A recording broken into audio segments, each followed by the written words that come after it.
முத்தை தருபத்தி திருநகை அத்தி கிரை சத்தி சரவண முத்தி குருவித்து குருவர என ஓதும்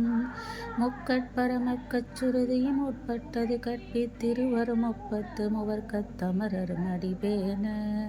பத்து தலை தத்த கணைதொடு ஒற்றை கிரை மத்த பொருதொரு பட்ட பகல் வட்ட திகிரில் இரவாக பத்தர் கிரதத்தை கடவிய பச்சை புயல் மெச்ச தகுபொரு பட்சத்தோடு ரட்சி தருள்வதும் ஒரு நாளே தித்தித்தைய ஒத்த பரிபுர நித்தம்பதம் வைத்து பைரவி திக்கொட்க நடிக்க கழுகோடு கழுதாட திக்கு பரியட்ட பைரவ தொக்கு தொகு தொக்கு தொகு தொகு சித்திர பௌரிக்கு திருகடக என ஓத கொத்து பறை கொட்ட கலமிசை குக்கு குகு குக்கு குகு குகு குத்தி புதை புக்கு பிடி என முதுகூகை கொற்புற்ற நட்புற்ற நிலை வெட்டி பலியிட்ட குலகிரி குத்து பட ஒத்த பொறவல பெருமாளே பெருமாளே. ஓம் சரவணபவ.